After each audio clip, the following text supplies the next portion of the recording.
Hey guys, welcome to Forgotten Sacred Knowledge, and you're going to be coming on a journey with me to learn about different forgotten ideas in terms of religion, philosophical ideas, and anything related to that.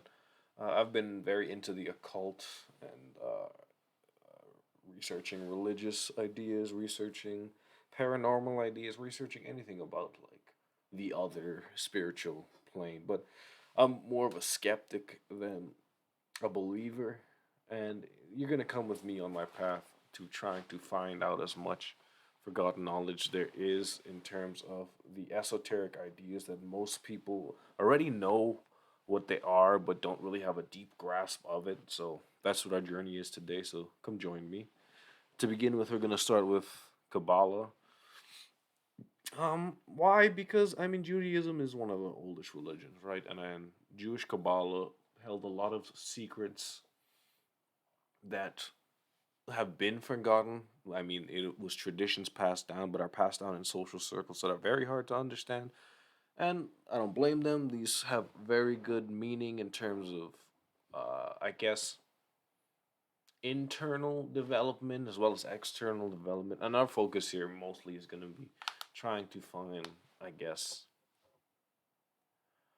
rule bending, spell casting, anything of that nature that would be proof of forgotten ideas that can be useful in society. But there are useful things in terms of mental health and self help that you can get from Kabbalah and other mystic arts that you may choose in terms of Christian mysticism. I know there's Islamic mysticism, there's Buddhist mysticism, but what we're focusing on is an idea is practical Kabbalah. So let's start with Kabbalah. What is in itself? So it's an esoteric method or school of thought in Jewish mysticism. So since we start with that, what is mysticism, right? I'm spelling everything wrong today. The experience of a mystical union or the direct communion with the ultimate reality reported by the mystics. Okay, the belief that direct knowledge of God, spiritual truth, or ultimate reality can be attained through subjective experience. So, Kabbalah, truth, religion, mysticism, they're all basically intertwined because you're trying to communicate or have some direct knowledge of God. I mean, our focus here today is going to be something of that nature. Traditional Kabbalists in Judaism is called a Merkaba. I don't know what that means. I'm not sure about that. But I know the definition of Kabbalah varies according to tradition and aims of those following it, and its religious origin as integral to Judaism. Yes, we know that.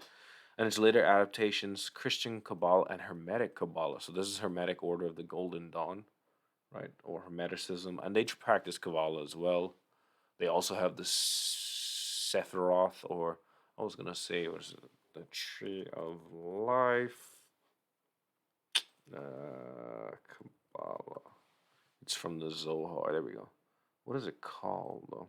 And then there's like very cool mystical books like the sixth and seventh books of Moses, uh, the Lesser Key of Solomon, the Book of Abramelin. Have people actually tested those spells in there? Maybe. What have they got results? Maybe again, most of these things are subjective results you feel in your person. So if you're doing it, you're mostly doing it for yourself. And I'm not saying that's not something that I want, but that may not be the focus of what we're trying to look at today. We're trying to find as much knowledge or evidence as there was for practical Kabbalah. And so, what is practical Kabbalah? Let's take a look. So, this is going to be interesting.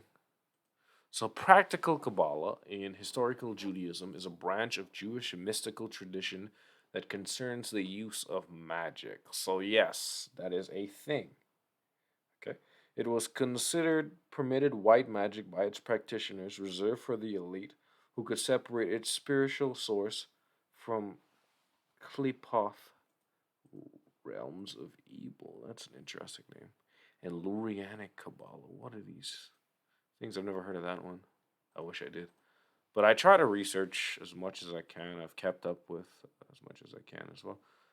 evil if performed under circumstances that were holy and pure.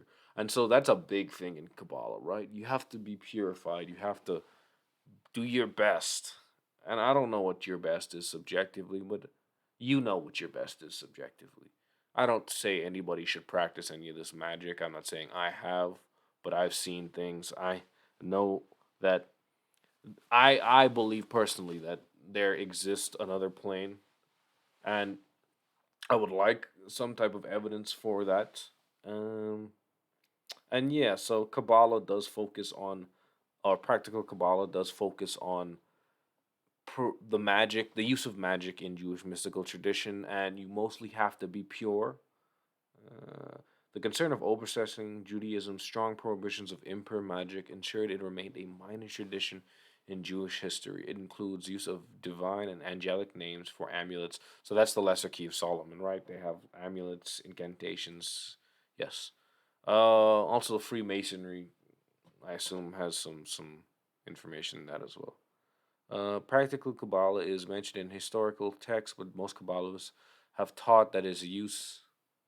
Ooh, I didn't know it. Have taught that its use is forbidden. It is. I didn't know it was in some historical text and it is mentioned on Wikipedia. I know it is in some texts, and let's see what it is. It is contrasted with the mainstream tradition in Kabbalah of Kabbalah unit or contemplative Kabbalah that seeks to explain the nature of God and the nature of existence through theological study. According to Gershom Shlohem, many of the teachings, I know I'm pronouncing these wrong, I'm so sorry, of practical Kabbalah predate and are independent of the theoretical Kabbalah, which is usually associated with the term. And so you see Merkaba Mysticism. I don't know if you guys can see that. Yeah, yeah.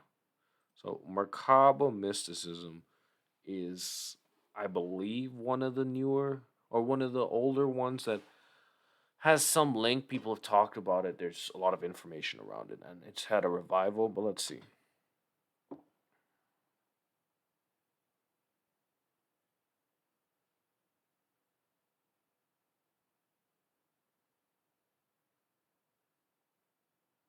Ownermancy, yeah, I know that one.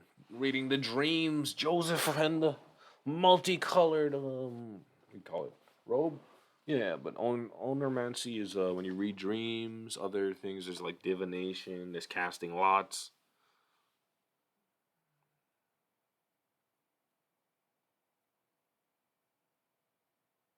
amulets, and other folk remedies using esoteric names of angels. So see, this is Merkaba mysticism here. So we looked at just early practices. You can just read that. It's just divination they're talking about and how it's all banned. Merkaba practices look at Ezekiel's vision of the chariot throne. So Ezekiel had some visions in terms of the chariot of fire, and he explained his visions to people. And there was a temple, and there was angels, all sorts of different things, right? But it focuses on that vision and how these visions have certain, let's see what it says, meditative introspective accents into the heavenly chambers. This elite practical mysticism, as described in the esoteric Haklot literature, incorporated emergent magical incantation elements. So the divine name, see, so that's the Tetragrammaton. I really don't know what the name of God is, but if we ever found that out, that'd be really cool. All that information is just really, really cool. Um, oh, see, this is where I wanted it to be. I got into it because I read the story of the Golem, and I don't really care about making a Golem per se, but the aspect of not the not and they mentioned the Sefer Yetzir, they mentioned homunculus, they mentioned the Ashkenazi Hazmid and the creation of these golems there, because it was some rabbis who could actually create golems to help out whenever they need to, and then just put them back to a person and put them back to stone. But in the Bible, there was this story. Not the Bible. Wow. In let me see what it is.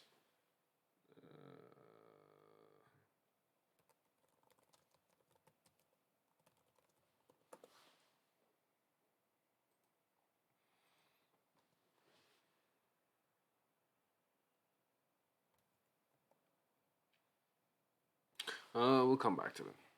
I'm thinking, but yeah, there was a story about two rabbis who,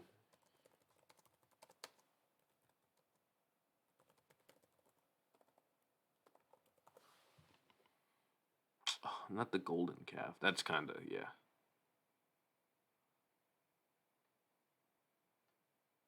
Oh, that's kind of terrible. But they made a calf out of dirt, I guess, a golem per se, and that golem, man, I'm all over the place, but this is how it feels when you're reading all of this stuff, Practical Kabbalah. But they made a calf out of a golem, and they ate the golem, or they offered the golem up on the Sabbath as a sacrifice. So that's the only reason they did it. But that whole story is just very interesting to see that things like that were able to be done. I don't remember, but I think it's in the Torah of some sorts. But I'll have to come back to that in one of my later videos. Yeah, but anyway, back to this. So the creation of the golem, they use the word golem to refer to hypothetical homunculus, magical invocation by divine names, and that's just writing the tetragrammaton or the name of God if you ever knew it. This interest inspired an entire cycle of legend revolving around the golem, which continued into the 18th century. Big wow. The identification of the ancient Sefer Yetzirah, that's a very good book. I think it's the Book of Formation, that's what it's called. And people say it was written by Adam, people say it was written by Moses.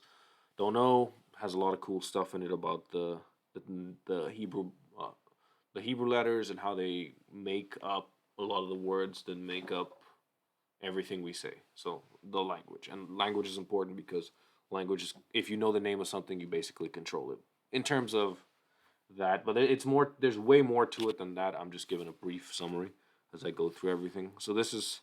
I'll just go over practical Kabbalah and then we'll talk more in the next episode. But now it's Isaac Luria, so Luria Kabbalah.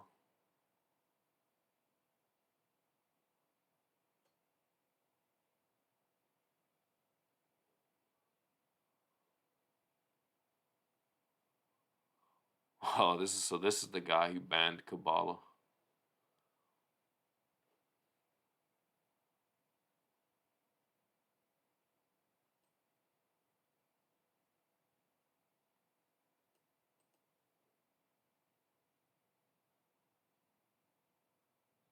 Well, see, that's true, right?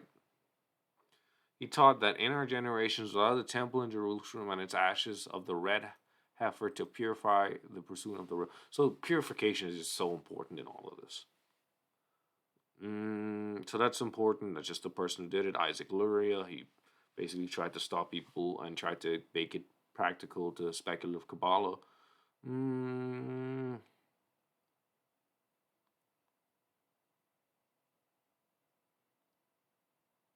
oh, so they created a golem here. See, so this is people who are doing stuff. He creates a golem.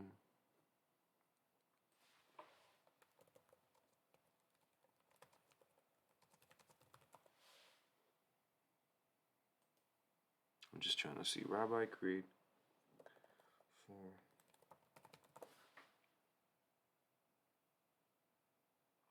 I'll say, do you do use a red heifer for sacrifice? That's crazy, right? Did not.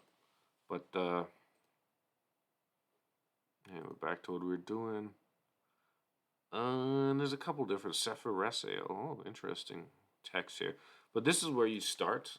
You start with practical Kabbalah, and you move into, I think, Merkaba Mysticism. I focused on other things, and I think I was led a different direction. But you'll be on the journey with me as we look at Merkaba Mysticism and see what we're at. For practical Kabbalah, the books I read in terms of it were like, I guess, the Zohar, right? Everyone should know what that is. It's a very complex book to understand because there's something called Padres, and it's like there's different aspects to the Zohar that you can understand based on how it's written because it hides certain secrets from you just because purely you don't have a certain understanding. The Jewish people would understand because they're taught that way or something like that. I don't know. That's fine. Not a big deal there. I mean, I think there's actually stuff in the Torah that's obviously hidden from people, and similarly to the Bible, but and similarly to the name of God. But that's one of the books. The Sefer Yetzirah is definitely one. The Talmud is a good one. Um, the Lesser Key of Solomon. There's also the Greater Key of Solomon. Yeah, those are books also by Satanists who read them. I mean, that's because everybody just wants a piece of that. But I'm still trying to focus on what knowledge are we gaining from them, right? And it's a compendium for demonology, but they say it was used by Solomon to use demons to build the temple when he built the temple or so forth, and using names and stuff like that. Uh, what's next? Is there like a codex? It's the Zohar. Let's think. Oh, well, what's on the Practical Mysticism? What do we have for books? Amulet of Divine Names. This is pretty cool. A Sefer Hazarim is a Jewish magical text given to Noah by the angel Raziel, passed down through biblical history until it is in the possession of Solomon. Whoa, that seems pretty cool, actually. So Sefer Hazarim, that would be one I guess you should read.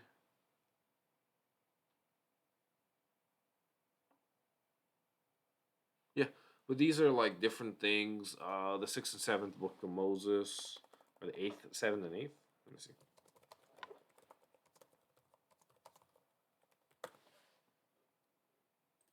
All right, these are supposedly the forgotten books of Moses, and they have like spells in them. Obviously, you have to be cleaning ritually again, but I mean, you should know what that means for you. Do not do any of these practices unless you know you you want to see some paranormal stuff, and just I don't know what will happen to you then. So best not to. All right. So next week I think we're gonna move on to what practical Kabbalah and what you can learn from books. I found a lot of information, let's say on Reddit, on different resources from YouTube, talking to people, and we'll compile them and see what we have. All right.